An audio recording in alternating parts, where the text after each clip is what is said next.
जी student, कैसे हैं आप लोग? कैसे चली आपकी स्टडी? मैंने 100 ऑब्जेक्टिव क्वेश्चन क्लियर करा दिया है, साथ में ही मानचित्र मैंने क्लियर करा दिया है। अर्थात आपके पास अति लघु, लघु उत्तरीय, दीर्घ उत्तरीय ये 3 प्रश्न कराना था मुझे।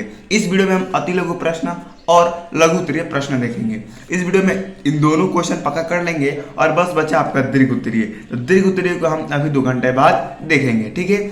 मैं गारंटी देता हूँ कि यदि इससे आप वीडियो को देख लेते हो तो अति लघु और लघु उत्तरीय प्रश्न पक्का हो जाएंगे। यहाँ पर 38 अति लघु प्रश्न बता रहा हूँ मैं, 38। यदि आप सभी कंप्लीट कर लेते हो तो इसी में से आपका फंस जाने वाला है, ठीक है। चलिए फटाफट हम कर देते हैं वीडियो को स्टार्ट। वीडियो को स्टार्ट करने से पहले वीडियो पसंद आए तो वीडियो को लाइक, चैनल को सब्सक्राइब जरूर कीजिएगा, ठीक है। और मैं बता दूं कि मैं हमेशा 2 बजे लाइव स्ट्रीम करता हूँ। 2 बजे क्या करता हूँ? लाइव स्ट्रीम करता हूँ। तो लाइव स्ट्रीम आप जरूर जुड़िएगा, क्योंकि वहाँ पर कुछ हमें बातें करने में अच्छा भी लगता है, ठीक है। चलिए हम देख लेते हैं। ये देखिए, पहला प्रश्न है कि गांधी जी द्वारा चलाए गए किन्हीं 2 आंदोलन के नाम लिखिए। तो आप कोई भी लिख सकते हो, जैसे कि मैंने असहयोग आंदोलन लिखा, सविनय अवज्ञा आंदोलन लिख रहा। यहाँ पर आप भारत छोड़ो आंदोलन भी लिख सकते हो, कोई भी आंदोलन। यहाँ पर 2 मैंने आंदोलन लिख दिया है। दूसरा प्रश्न है कि असहयोग आंदोलन कब और क्यों वापस लिया गया? तो असहयोग आंदोलन 1922 में चोरा चोरी घटना के कारण वापस लिया गया था। ये सब आपको याद होगा, लेकिन आप रिवीजन कर लो। तीसरा है कि जर्मनी के एकीकरण में सबसे महत्वपूर्ण योगदान किसका था? तो ऑटो वन बिस्मार्क का था। एक बार मैं बता दूं कि यदि आप 38 कंप्लीट कर लोगे ना, तो ही आपका यह सभी पक्का हो जाएगा। आप सोचोगे कि 38 है तो यहाँ पर 30 ही पक्का कर लूँ, 15 ही याद कर दूँ, कोई तो फंस ही जाएगा। तो ऐसा नहीं है, 38 ही बहुत ज़्यादा इंपॉर्टेंट क्वेश्चन है, बहुत ही ज़्यादा इंपॉर्टेंट क्वेश्चन है, बहुत ही ज़्यादा ईजी है। एक बार बस वीडियो देखो, याद हो जाएगा। नहीं याद हो रहा है तो रफ में लिखो, नोट में लिख कर इसे एक बार रिविजन कर लो। कल ही आपका बोर्ड एग्जाम है, तो आज तो लाइव स्ट्रीम में जरूर आना। आज कुछ हम इंपॉर्टेंट बातें भी करेंगे, ठीक है। तो चलिए हम और सारे क्वेश्चन देख लेते हैं अति लघु में। यहाँ पर 4 नंबर प्रश्न है कि कोपरा कानून क्या है?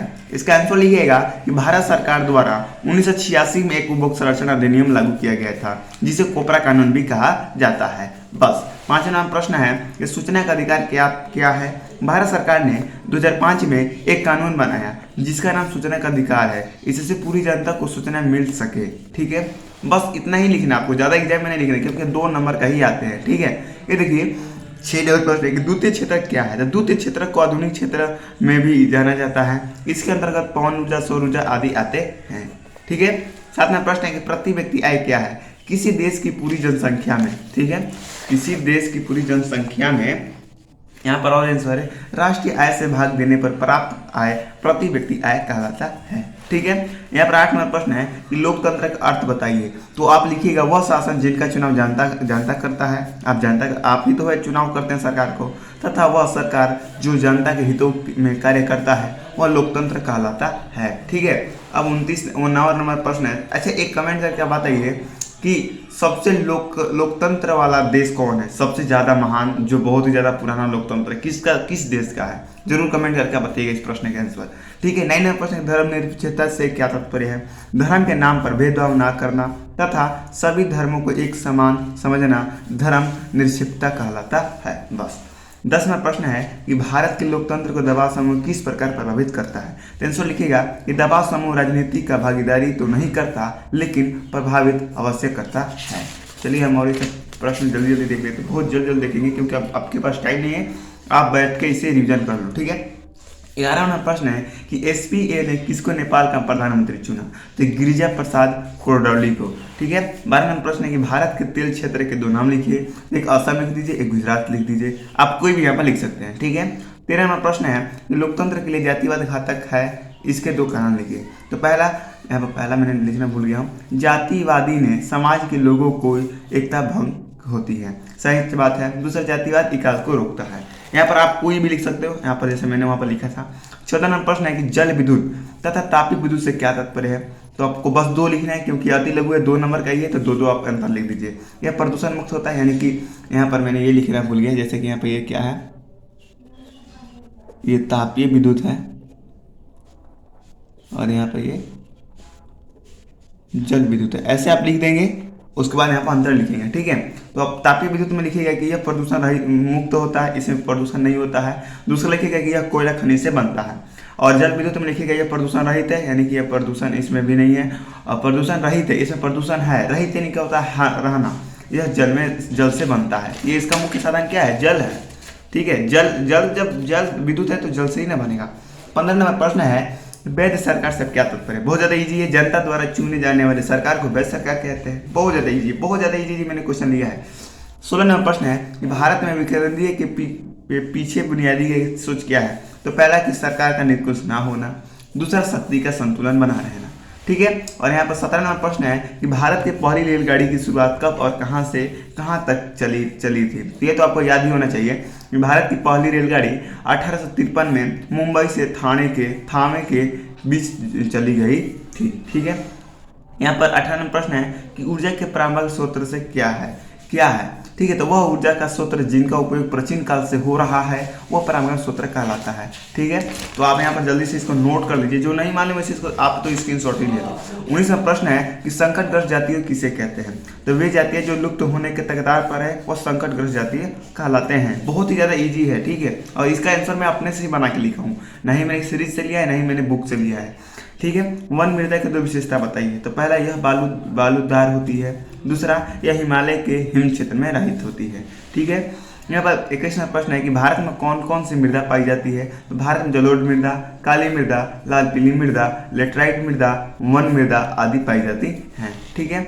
और यहाँ पर भूमंडलीय या वैश्वीकरण क्या है। तो जब किसी एक देश का अर्थव्यवस्था दूसरे देश की अर्थव्यवस्था से जोड़ा जाए वह भूमंडलीय या वैश्वीकरण कहलाता है। यहाँ पर आपको भूमंडलीय पूछ सकते हैं कि भूमंडलीय क्या है, तो आप यही आंसर दीजिएगा। ये भी पूछ सकते हैं कि वैश्वीकरण क्या है, दोनों में से एक पूछ सकता है या दोनों ही पूछ सकता है आपके बोर्ड एग्जाम में। तो मैंने दोनों ही लिख रखा है।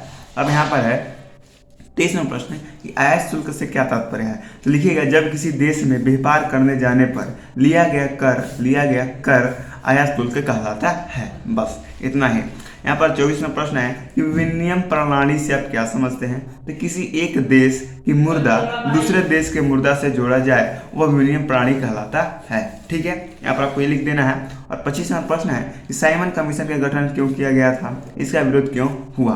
तो आप यहाँ पर ये आंसर लिख सकते हैं कि साइमन कमीशन का गठन 1937 में किया गया था। इसका कार्य भारत के सार्वजनिक कार्य पर अध्ययन करना था, लेकिन इस कमीशन में एक भी भारतीय व्यक्ति नहीं था, जिसके कारण इसका विरोध किया गया, ठीक है। इतना आप लिख दीजिएगा, आपका काम बन जाएगा। और यहाँ पर अगला प्रश्न देख लेते हैं। अगला प्रश्न कि बहुत ज़्यादा इंपॉर्टेंट है ये आपके बोर्ड एग्जाम की दृष्टि से, ये हर साल पूछे जाते हैं, ठीक है। 26वां प्रश्न है कि रॉलेट एक्ट क्या है। तो रॉलेट एक्ट 1919 में पारित हुआ था। यह एक ऐसा कानून था जिसके माध्यम से बिना मुकदमे चलाए ही जेल में डाला जा सकता था। ये कानून आपके ये जो प्रश्न है ये आपको लघु उत्तरीय में भी आ सकता है, मैं आगे बताऊंगा, ठीक है। 27वां प्रश्न है कि मौसमी बेरोजगारी क्या है। तो मौसमी बेरोजगारी वह स्थिति है जिसमें लोगों के पूरे साल कार्य नहीं मिलता है, कुछ महीने ही मिल पाता है। वह यहाँ पर आप लिख दीजिएगा, वह बेरोजगारी कहलाता है। देखिए मेरे पास टाइम नहीं था उतना, इसलिए मैं बहुत जल्दी लिखा हूँ, ठीक है। तो आप मेरा बात समझिए, मेरा परिस्थिति को आप समझ के आप मेरे साथ बने रहिए, ठीक है। यहाँ पर 28वां प्रश्न है कि एक ग्रामीण महिला के 2 विकास का उल्लेख कीजिए। ये कोई गांव में एक महिला है, उसका विकास क्या है भाई, उसका परिवार का सम्मान कर लो, उससे सुरक्षा या रोजगार दे दो, वही तो उसकी विकास है, ठीक है। 29वां प्रश्न है और साथ में आंसर मानव विकास से क्या तात्पर्य है। तो मानव विकास में किसी व्यक्ति का विकास जिसमें उसके अनुसार चीजें प्राप्त हो, जिससे वह अपने जीवन को सुखदायक बिता सके, वह मानव विकास कहलाता है। तो ये सब बहुत इजी क्वेश्चन है जो अपने से आप बना के लिख सकते हो। और ये बहुत ज़्यादा वीवीआई क्वेश्चन है जो आपके बोर्ड एग्जाम में पूछे जाने के बहुत ज़्यादा आशाएं रहते हैं। बोल रहा है क्वेश्चन कि लोकतंत्र की 2 चुनौतियों को उल्लेख कीजिए। एक बुनियादी आधार की चुनौती, एक विस्तार की चुनौती। यहाँ पर आप और कोई भी चुनौती लिख सकते हो, ठीक है। 31वां प्रश्न है कि दबाव समूह का निर्माण किस प्रकार होता है। तो किसी विशेष समूह, जन के समूह द्वारा दबाव समूह का निर्माण होता है। यहाँ पर भी आप कोई आंसर लिख सकते हो। देखिए सामाजिक विज्ञान एक ऐसा है ना जिसमें आप आंसर खुद से बनाकर लिख सकते हो, ठीक है। 32वां प्रश्न है समर्थित सूची से क्या तात्पर्य है। विषय का वह सूची जिस पर केंद्र और राज्य दोनों फैसला कर सकें वह समर्थित सूची कहलाता है, ठीक है। यहाँ पर 33वां प्रश्न है कि सत्ता के साझेदारी से आप क्या समझते हैं। तो किसी देश में शासन में अलग अलग बंटवारा करना सत्ता की साझेदारी कहलाता है। ये बहुत ज़्यादा इंपॉर्टेंट क्वेश्चन है क्योंकि आपके पहला चैप्टर से लिया गया है, भूगोल के नहीं है, राजनीतिक से है, ठीक है। और यहाँ पर है 34वां प्रश्न है कि रोपण कृषि की 2 विशेषता लिखिए। तो यहाँ पर आपने मर्जी से भी लिख सकते हैं। पहला जैसे मैंने लिखा है कि रोपण कृषि व्यापारिक कृषि में आती है, दूसरा, रोपण कृषि में अधिक पूंजी तथा श्रम की आवश्यकता होती है। ठीक है, 35वां प्रश्न देख लीजिए आप। 35वां प्रश्न है कि भारत के 2 परमाणु उत्पादक केंद्र का नाम लिखिए। देखो जाएगा कल्पकस जो कि तमिलनाडु में है, एक नेरोर जो कि उत्तर प्रदेश में है। 36वां प्रश्न है कि वन संरक्षण के किन्हीं 2 उपयोग का लिखिए। तो वनों की कटाई को रोकथाम, वनों का अधिक रोपण। ठीक है, और क्वेश्चन है यहाँ पर 2, उसे भी आप देख लीजिए। यहाँ पर 37वां प्रश्न है कि जैव संसाधन और जैव संसाधन से क्या अंतर है। अब इससे इजी क्वेश्चन हमारे सामाजिक विज्ञान में और कोई नहीं हो सकता है। इसका आंसर आप खुद ही लिख लीजिएगा, ये आपके लिए मैंने छोड़ा है। ठीक है, अगर इसका आंसर नहीं मालूम है कमेंट कीजिए, कमेंट में आपका इसका आंसर मिल जाएगा। ठीक है, 38वां प्रश्न है कि गेटेनमार्क का नाम क्यों प्रसिद्ध है। तो गेटेनमार्क पहली प्रेस के आविष्कार के लिए प्रसिद्ध है। ठीक है, इतना आपको लिख देना है। अब बात कर लेते हैं हम लघुत्तरीय प्रश्न की। ठीक है, तो लघुत्तरीय प्रश्न में मैं सिर्फ आपको प्रश्न बताऊंगा, आंसर नहीं बताऊंगा। इसका आंसर आपको कहाँ मिलेगा, तो आपको क्वेश्चन बैंक में मिल जाएगा और एनसीईआरटी बुक में मिल जाएगा, दोनों जगह ही मिल जाएगा। ठीक है, तो आप टाइम वेस्ट मत कीजिए, क्वेश्चन लीजिए इंपॉर्टेंट, आंसर अपने से बना के लिखने की कोशिश कीजिए, आपके पास टाइम नहीं है। देखिए, पहला प्रश्न है नेपोलियन द्वारा किया गया सुधार का वर्णन कीजिए, बहुत ज्यादा इंपॉर्टेंट क्वेश्चन है। दूसरा, उदारवाद की प्रमुख विशेषता का वर्णन करें, ये भी बहुत ज्यादा इंपॉर्टेंट है। और तीसरा, गांधी रैमिन समझौता का वर्णन करें, ये भी बहुत ज्यादा इंपॉर्टेंट है। चौथा, बहुउद्देशीय नदी घाटी परियोजना के लाभ लिखिए। इसके बहुत सारे लाभ हैं, जैसे कि जल एकत्रित करना, विद्युत धारा उत्पन्न करना और जल का संरक्षण, बहुत सारे इसके लाभ हैं, तो आप अपने से बना के लिख सकते हो। 5 नंबर है कि भारतीय कृषि की समस्याओं का वर्णन कीजिए। अब भारतीय कृषि की समस्या का वर्णन करना, जैसे कि बीज महंगा हो जाना, गरीबी, खेत ना होना कई किसानों के पास, और कि जैसे कि मतलब सिंचाई के लिए पानी उपलब्ध ना होना, ये सब आप लिख सकते हो। 6 नंबर प्रश्न है कि दबाव समूह और राजनीतिक दल में क्या अंतर है बताइए, तो आप ये लिख दीजिएगा। 7 नंबर प्रश्न है कि भारतीय लोकतंत्र की विशेषता बताइए। 8 नंबर है कि आर्थिक क्रिया से आप क्या अभिप्राय है, प्रमुख क्रिया का वर्णन करें। आर्थिक क्रिया क्या है, आप इसको अब देखिए यहाँ पर आ गया ना 9 नंबर प्रश्न कि रालेट एक्ट क्या है, इसका विरोध कैसे किया गया। ठीक है, तो यहाँ पर आप लिख दीजिएगा। 10 नंबर प्रश्न है कि पूना पैक्ट का वर्णन कीजिए। 11 नंबर प्रश्न है कि मृदा अपरदन क्या है, वर्णन कीजिए। 12 नंबर है कि चिपको आंदोलन क्या है, वर्णन कीजिए। यहाँ बस मैं 14 ही बताऊंगा, 14 ही कंप्लीट कर लो, यहाँ से फंसने का 100% गारंटी है। ठीक है, यहाँ पर है कि भारतीय कृषि के 2 विशेषता बताइए। भारत में पाए जाने वाले मृदा का वर्णन कीजिए, बहुत ज़्यादा इंपॉर्टेंट क्वेश्चन है। ठीक है, तो यहाँ पर आप वर्णन कर दीजिएगा, जैसे कि जलोढ़ मिट्टी, काली मिट्टी, लेटराइट मिट्टी, लाल पीली मिट्टी, मस्तूलीय मिट्टी, वन मिट्टी, बहुत सारी मिट्टी है, उनका आप वर्णन कर दीजिएगा। ठीक है, अगर वीडियो पसंद आए तो वीडियो को कर दीजिए लाइक और चैनल को कर दीजिए सब्सक्राइब, क्योंकि यहाँ पर ऐसे ही कंटेंट क्या रहती है, जारी रहती है। और 20 अप्रैल से आपका न्यूज़ बैच भी स्टार्ट होने वाला है, तो अब चैनल से बन जाइए और वीडियो को प्लीज़ लाइक कर दीजिएगा। मैंने अगली वीडियो में 500 टारगेट रखा था, लेकिन आपने उन्हें नहीं कराया, उसमें बस 422 ही लाइक हैं। ठीक है, तो इस वीडियो का मैं बहुत कम टारगेट रख रहा हूँ, मात्र 250 ही टारगेट रख रहा हूँ।